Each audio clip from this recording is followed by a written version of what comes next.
Кейде адам өміріндегі ең үлкен өзгерістер сырт көзге байқалмай өтеді. Күлкі мен қуаныштың, жарқыраған сахнаның, сән салтанаттың ар жағында үнсіз күрес, ішкі арпалыс, айтылмаған сөздер жатады. Бұндай өмір көпшілікке таныс болғанымен, толық танылмаған тағдырлардың бірі. Мөлдір Мұханованың өмір жолы да дәл осындай мысалдармен өрілген десек қателеспейтін шығармыз. Ол көпшілікке әнші, актриса, продюсер ретінде таныс тұлға. Бірақ бұл атаулар оның болмысының тек бір бөлігі ғана.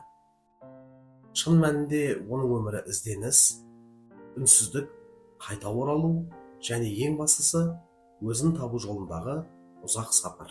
Соңғы уақытта Мөлдірдің ойлары жиі өзгергендей көрінеді. Әлеуметтік желідегі жазбалары, сұхбаттардағы сөздері барлығы бір бағытқа мегзейтіндей. Адам өміріндегі шешімдердің салмағы. Ұзақ уақыт бойы ол өзін екінші орынға қойғанын жасырмайды. Отбасы, жақындар, жауапкершілік бәрі оның жеке армандарынан жоғары тұрды. Бұл көптеген әйелдерге таныс жағдай. Бірақ уақыт өте келе адам өзіне қайта оралады. Мөлдір де сол жолдан өтті. Қазіргі кезеңде Мөлдір өзін жаңа қырынан ашып жүр. Әншілік, сахна, жобалар. Бұның бәрі оның бұрыннан ішінде жатқан, бірақ ұзақ уақыт сыртқа шықпаған мүмкіндіктері. Бір қызығы, ол өз жолын жалғыз таңдады. Ол сырттан көмек күтпейтінін, керісінше, бәрін өзі жасауға тырысатынын айтады. Бұл жаңа заманның талабы ғана емес, оның жеке ұстанымы. Мөлдірдің ана ретіндегі бейнесі де ерекше. Ол өзін жұмсақ анамын дейді. Бірақ бұл әлсіздік емес, бұл сенімге негізделген тәрбие. Балалармен ашық сөйлесу, оларды тыңдау, оның басты қағидаларының бірі. Бұл жерде де ол өз тәжірибесіне сүйенеді. Өзінің балалық шағында көрген тәрбиесі оның бүгінгі көзқарасына әсер еткен. Өмірдің әр кезеңі адамды өзгертеді. Бірақ кейбір өзгерістер ерекше байқалады. Мөлдірдің қазіргі кезеңі дәл сондай. Бұл тек шығармашылық кезең емес. Бұл ішкі еркіндіктің кезеңі. Ол өзін еркін сезінетінін жасырмайды. Бірақ бұл еркіндік жеңілдік емес. Бұл қабылдаудан кейінгі тыныштық. Кейде адам бақытты болу үшін емес, тыныш болу үшін өмір сүреді. Оның өміріндегі ең әсерлі сәттердің бірі балалық шаққа деген сағыныш. Анасы туралы айтқанда оның дауысы өзгереді. Анадан ерте айырылу адам өміріндегі ең ауыр сынақтардың бірі. Бұл жара уақытпен жазылмайды. Тек адам онымен өмір сүруді үйренеді. Мөлдір де солай. Ол күліп жүрсе де, жүрегінде бір мұң бар екенін жасырған емес. Анамнан 13 жасында қалдым. Анам ол кезде 45 жаста еді. Ең үлкен орны толмас өкініш дей ме? Тағдыр. Кейде ойлаймын, рахаттанып күліп отырып, жүрегің жылап тұрады. Анасы бар адамдарға қызығамын. Оларды бақытты деймін. Өмір жасы ұзақ болсын деймін. Себебі мен сияқты жыламаса екен деп ойлаймын. Бұл көз жасы өмір бақилық. Мен 100-ге толсам да, тоқтамайтын көз жасы. Жүректегі бітеу жара. Әкем де дүниеден ерте кетті. Ол кезде 24 жаста едім. Анам көрмеген қызықты. Әкеміз көреді деп ойлағанда көре алмай кетті. Осылай біздің шалқып жүргенімізді, әдемі өмірімізді көре алған жоқ. 18 шаршы метр жатақханада тұрған өмірімді көрді. Тұрсынбектің атақты болғанын көрген жоқ. Үйде 6 ағайындымыз. Әке шешеме 6 бауыр қылып қалдырып кеткеніне шексіз алғыс білдіремін. Әкем көзі тірісінде қанша бауырларды көремін. Менің берген тәрбием демеймін. Мұндай бауырмашыл бауырларды көрмедім деп жылап отыратын. Деп көз жасына ерік берген еді Мөлдір Мұханова. Отбасы адамның ең алғашқы әлемі. Ол жерде адам сөйлеуді ғана емес, сезінуді, сенуді, кешіруді үйренеді. Кейде сол әлем адамның ең үлкен тірегіне айналса, кейде ең ауыр сынағына айналады. Мөлдір Мұханованың өмірінде отбасы ұғымы әрдайым ерекше орын алды. Ол үшін отбасы тек әлеуметтік статус емес, ішкі жауапкершілік, үнсіз келісім, тіпті кейде құрбандықтың символы болды. Жастық шақтағы махаббат көп жағдайда шынайы, таза, есепсіз болады. Сол кезеңде қабылданған шешімдер, өмірдің ұзақ жылдарына әсер ететіні жайлы адам кейін ғана ойлайды. Мөлдір де өз өмірлік серігін студенттік жылдары кездестірді. Ол кезең армандар мен сенімдердің, болашаққа деген үміттің уақыты еді. Екі жас бір-бірін таңдады. Ол таңдау сол сәтте дұрыс көрінді. Бастапқыда бәрі қарапайым, әрі жылы болды. Күнделікті қоңыраулар, сағыныш, күтулер, бұның бәрі махаббаттың табиғи көрінісі. Бірақ уақыт өте келе, махаббаттың табиғаты өзгереді. Оның орнын жауапкершілік, тұрмыс, өмірдің нақты талаптары басады. Отбасы құру тек екі адамның қосылуы емес. Бұл екі тағдырдың, екі тәрбиенің, екі түрлі көзқарастың бір кеңістікте өмір сүруге тырысуы. Мөлдір үшін бұл кезең оңай болған жоқ. Ол келін болып түскен алғашқы күннен бастап өзіне бір міндет жүктеді: сыйластықты сақтау. Әсіресе үлкендерге деген құрмет оның тәрбиесінің негізгі бөлігі еді. Ол енесін өз анасындай сыйлауға тырысты. Бұл жай сөз емес, нақты әрекет болды. Себебі ол отбасындағы татулықты ең маңызды құндылықтардың бірі деп санады. Ақ босағаны аттаған сәттен бастап енемді өз анамдай көремін деп сөз бердім. Содан бері арамызда ешқандай кикілжің, реніш болған емес. Қарым-қатынасымыз өте жақсы, деген болатын Мөлдір. Көп жағдайда келін мен ене арасындағы түсініспеушіліктер қоғамда жиі кездеседі. Бірақ Мөлдір бұл мәселеде басқа жол таңдады.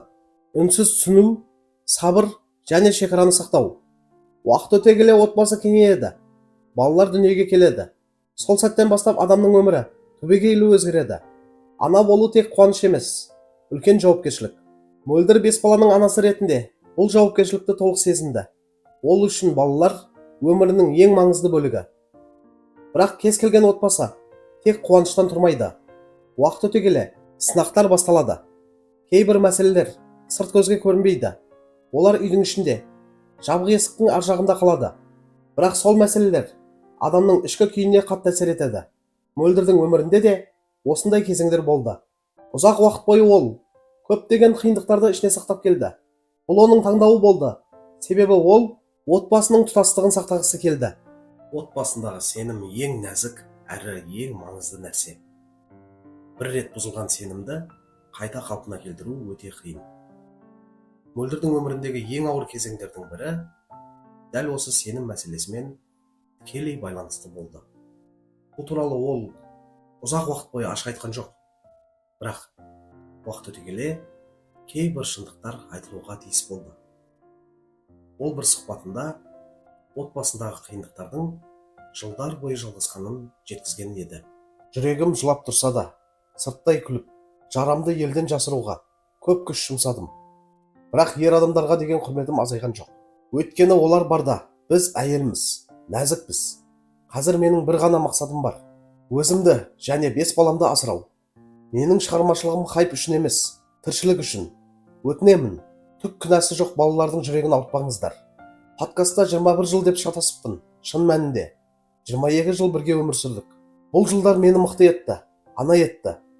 Бақытты жар болғанымды да жоққа шығармаймын. Бірақ үмітпен өмір сүріп, шешім күтумен 14 жыл өте шыққан. Балаларымның әкесі өмірімнің бір бөлігі. Қандай жағдай болса да, балалар бәрібір арамызға көпір болып қала береді. Я, өмірде одан да ауыр күндер өткен, бұл да өтеді. Ажырасқан отбасы көп қой. Бірақ неге дәл біздің жағдай осылай талқыланды? Себебі менің жағдайымда әйелдер өз жарасын көрді. Дайректке жазған әр хаттан түсіндім. Опасыздық көрген әйел өте көп. Мен ашық айтқан соң, сол ортақ жараны қоғам боп тырнап алды. Бірақ өмір жалғасады. Бәріңізге рахмет. Аналар да, балалар да жыламасын, деп түйіндеді Мөлдір Мұқан. Адам кейде өзі үшін емес, өзгелер үшін өмір сүреді. Әсіресе ана болған кезде. Мөлдір де дәл солай жасады. Ол балалар үшін шыдады, отбасы үшін тырысты, үміттенді. Бұл үміт оның ішкі тірегі болды. Бірақ кез келген үміттің де шегі бар. Қоғам әрқашан пікір білдіреді. Әсіресе танымал адамдардың жеке өміріне қатысты. Бұл жағдайда да түрлі әңгімелер, болжамдар, пікірлер болды. Бірақ бір нәрсе анық: әр отбасының ішінде не болып жатқанын тек сол отбасының өзі ғана толық біледі. Сыртқы көз толық шындықты көре алмайды. Мөлдірдің ерекшелігі ол ешкімді ашық айтпамады. Бұл оның ішкі мәдениетін көрсетеді. Ол өткен өмірін жоққа шығармайды. Керісінше, оны өз тәжірибесінің бір бөлігі ретінде қабылдайды. Бұл рухани жетілудің белгісі шығар. Отбасының аяқталуы әрқашан ауыр. Бұл тек екі адамның емес, тұтас бір кезеңнің аяқталуы. Бірақ кейде аяқталу жаңа бастаманың алғышарты. Мөлдірдің өмірінде дәл осындай кезең басталды. Өнер оның жаны еді, бірақ ол ұзақ уақыт бойы өз жанын өзінен жасырып өмір сүрді. Бір кезде сахнаға асыққан қыз кейін отбасының тыныштығын бірінші орынға қойды. Бұл әлсіздік емес, керісінше үлкен жауапкершілік болатын. Жылдар өте берді, балалар өсті, өмір ағысы өзгерді. Ал ішкі әлемде бір нәрсе қайта ояна бастады. Басында бұл тек кішкентай ғана сезім еді. Кейде музыка тыңдағанда жүректің ерекше соғуы, кейде айна алдында әннің бір шумағын еріксіз айтып қою, кейде ескі естеліктердің кенеттен оралуы. Бұл өнердің шақыруы еді. Әкем бұрын мөлдірімнің туған күнін бүкіл ауыл тойлайды дейтін. Себебі менің туған күніммен қатар ауыл наурызды тойлайтын. Сол кездегі ата-анамның ақ адал жүрегі, әппақ батасы қазір туған күніммен тұспа-тұс бүкіл Қазақстан айтты атап өтіп наурызды тойлауда. Қазір қалай ән салып, айналаға жар салып жүрсем, кішкентай күнімде де дәл солай болыппын. Қолыма домбырамды ұстап, сахнаны шарлап, өнерімді арнап жүгіріп жүріппін. Студент шақтарда да айналамды ән қылу, сән қылу, өнерге деген, өлеңге деген махаббаттан. Ашылудан басталған жастығым басылуға жалғасып, 22 жыл үзіліс болды. Оттың басы, ошақтың қасы. Бірақ шулап жатқан сахна, тулап жатқан өнер, бәрібір өзініңкін сұрайды екен. Маған өнер ұнайды екен. Аллаға шүкір. Алла ниетіме қарай, айналама ақ жүрек ағайынды жинап, ниеттес өнер адамдарыма басымды қосып, елдің алдында шырқап жүрмін. Біреуден озбай, біреуден қалмай. Ертерек шықпасам да, еркелеп елдің ортасына жүргеніме бақыттымын, деді Мөлдір. Ән айта бастасам, Тұрсынбек сенің дауысың жоқ деп тоқтататын. Бір кездері телеарнаға жүргізуші болғым келді, қолдау күткенмін. Бірақ ол қолыңнан келмейді деп ашық айтатын. Сөйтіп өзімді басып тастадым. Қазір жеке өмір туралы көп айтпаймын. Туыстарыма, достарыма Тұрсынбек туралы өсек естісеңдер, жек көріп кетпеңдер деп айтамын. Ол ешкімді ренжітпейтін жақсы адам. Әзілдерін көруге концертке барыңыздар деп жауап берді. Кейбіреулер оны қолдады, кейбіреулер күмәнмен қарады, кейбіреулер тіпті сынады. Бұл оның ісі емес. Дауысы жетпейді, кеш қалды. Осындай пікірлер әлеуметтік желіде де, шынайы өмірде де айтылды. Бірақ ол тоқтамады. Себебі бұл жолы ол басқа еді. Бұрынғыдай біреудің пікіріне тәуелді емес. Бұрынғыдай өзін дәлелдеуге тырыспайды. Бұрынғыдай қорықпайды. Бұл жолы ол өзін таңдап шықты. Өнерге қайта оралған Мөлдірдің жолы бірден жеңіл болмады. Алғашқы әндер, алғашқы түсірілімдер, алғашқы сахналар, әрқайсысында толқу болды. Әрқайсысында қорқыныш болды. Әрқайсысында үлкен еңбек жатты. Бірақ ең маңыздысы шынайылық болды. Ол өзін өзгерткісі келмеді. Ол біреуге ұқсағысы келмеді. Ол тек өзі болғысы келді. Сол үшін де оның өнері бірден көзге түсті. Уақыт өте келе тыңдарман да оны қабылдай бастады. Бір қызығы, адамдар тек әнді ғана емес, адамның өзін де қабылдайды. Мөлдірдің әндерінде мінсіздік жоқ еді, бірақ онда өмір бар еді. Онда сағыныш бар, өкініш бар, үміт бар, махаббат бар. Бұл кез келген адамға таныс сезімдер. Сол себепті оның әндері жүрекке жетті. Оның шығармашылығындағы тағы бір ерекшелік позитивті көзқарас. Мен адамдарды жақсы көремін. Маған хейт жазса да жақсы көремін. Бұл сөздер жай ғана сөз емес. Бұл оның өмірлік философиясы. Көп адам сыннан қорқады. Көп адам пікірден қашады. Көп адам өзін жабады. Ал ол керісінше ашылды. Себебі ол түсінді. Жақсылық қайтарымсыз қалмайды. Өнердегі табысының бір сыры да осында. Ол адамдарды жақсы көреді. Адамдар да оны жақсы көреді. Бұл есеппен жасалатын дүние емес. Бұл жүректен шығатын байланыс. Қоғамда бір қызық заңдылық бар. Сен әлсіз болсаң аяйды, сен мықты болсаң сынайды. Мөлдір екінші жолды бастан өткерді. Ол жылап отырып та күле алды. Қиындықты бастан өткеріп отырып та сахнаға шықты. Ішінде дауыл болса да, сыртқа жарық болып көрінді. Кейде оның әрекеттері түсініспеушілік тудырды. Мейрамханаға баруы әңгіме болды. Белгісіз адаммен көрінуі талқыланды. Жаңа образ сыналды. Бұл қоғамның табиғаты. Бірақ мәселе қоғамда емес. Мәселе адамның оған қалай жауап беретінінде. Мөлдір Мұқан желіде белгісіз ер адаммен бірге көзге түсті. Олардың бірге түскен фотолары Әлеуметтік желіде жарияланған. Мөлдірден мұндай әрекет күтпеген жұрт таңданыстарын жасырмады. Тұрсынбек басқаға үйленгенде Мөлдір қарап тұра ма? Алтынайда, Айгүл де бай тапты ғой. Бақытты болсын. Бай тапқан ба? Құтты болсын. Бақытты болуға лайықты. Қадіріңді білетін жігіт тапсаң, тұрмысқа шығып кет. Еркекке болады, әйелге болмайды екен. Тұрсынбек өзінен көрсін, деп жазды оқырмандар. Ал Мөлдір Мұханның жанындағы бейтаныс ер адамның кім екені әзірге белгісіз. Әншінің өзі әлі пікір білдірген жоқ. Мөлдір бірте-бірте жауап берудің жаңа жолын таңдады. Айқаймен емес, ақталумен емес. Ол әрекетпен жауап берді. Жаңа әндер, жаңа жобалар, жаңа бастамалар. Бұл ең мықты жауап. Оның ішкі беріктігі бір күнде қалыптасқан жоқ.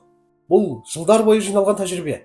Анасыз өсу, әкені ерте жоғалту, үлкен отбасының жауапкершілігі, ұзақ жылдар үнсіздік. Осылардың бәрі оны сындырмады, керісінше шыңдады. Ішкі беріктік деген не? Бұл жыламайтын адам емес. Бұл құламайтын адам емес. Бұл құласа да қайта тұра алатын адам. Мөлдір дәл сондай адамға айналды. Ол бір сұхбатында күліп жүргенімнің бәрі ішіммен бірдей емес деді. Мен отбасымда болып жатқан жағдайда сыртқа шығармайтын адаммын. Жақындарыма да тіс жармайтынмын. Бұлай шығып айтам деп те ойламағанмын. Бірақ халық арасында үлкен шу болып кетті. Тұрсынбек ер азамат ретінде ел алдына шығып осы жағдайды түсіндіретін адам еді. Кесірі бала шағама тиіп жатыр. Неше жыл отасқан жұбайыма ауыр сөйлеп жатырсыздар. Мөлдірге тиіспеңіздерші деген бір ауыз сөз күттім. Себебі отбасымыздың екі жаққа кетуіне бірінші себепкер өзі болып тұр. Біздің заңды некеміз бұзылды. Өкінішке қарай, екеуміз екі жаққа кеттік. Бұл жағдайдың басталғанына 14 жыл болды. 14 жыл бойы үндемей келдім. Сол уақыт бойы сыртқа шығармадым. Ішімде сақтадым. 14 жыл бойы үмітпен келдім. 5 балам жылағанша, бір өзім жылайыншы деп ойладым. Толыққанды отбасы болайықшы деген оймен жүрдім. Бірақ үндемей жүрмедім. Тырыстым. Сөйлесейікші десем, үйден қашып кететін. Кейін сөйлесуге шақырсам, үйден бір айға кетіп қалатын болды. Содан кейін олай айтуға да қорқып қалдым. Бір өкініштісі, себебін түсінбедім. Оны таба да алмадым. Мен мінсіз емеспін. Бірақ Тұрсынбектің өзінен менің тарабымнан қандай кемшілік болғанын естігім келді. 24-ші қабаттан секіруге дайын болдым. Тұрсынбектің өзі тоқтатып қалды. Екеуі Дубайға барып келген екен. Ол кезде мен де Дубайды көрмеген едім. Тұрсынбек негізі жұмыс бабымен бардым деген. Маған видеоларын көрсетіп отырды. Оны дастархан жасап, отбасымызбен шығарып салдық. Алғаш рет шетелге тапсырыспен кетіп бара жатқан болатын. Бәріміз қуанып жүрміз. Сол кезде еріп барайын деген арам ойымда болмапты. Сол келген соң, маған видеоларды көрсеткенде, бір кадрда бір кісіні көріп қалдым. Сол кезде өзімді қоярға жер таппай, терезеге қарай жүгіремін. Оған дейін бірге екендерін естіп жүргенім бар. Ол маған болды, қойдым, бәрін тоқтаттым. Отбасымыз бұзылмайды деп айтып жүрген еді, деді продюсер. Қадірлі көрермендер, әйел бақыты туралы көп айтылады. Біреулер үшін ол отбасы болса, біреулер үшін махаббат. Ал біреулер үшін бала, кейбіреулер үшін еркіндік. Бірақ шын мәнінде әйел бақыты бір ғана анықтамамен шектелмейтіні жасырын емес. Ұзақ жылдар бойы ол өзін отбасы арқылы таныды. Жар ретінде, ана ретінде, келін ретінде. Бұл оның өмірінің үлкен және маңызды бөлігі болды. Ол бұған дейін Қабатовтың екінші әйел алуына қарсы екенін айтқан. Мен қарсы боламын. Мен дап-дайын, әдемі, сүйкімді күйеуімді ешкіммен бөлісе алмаймын.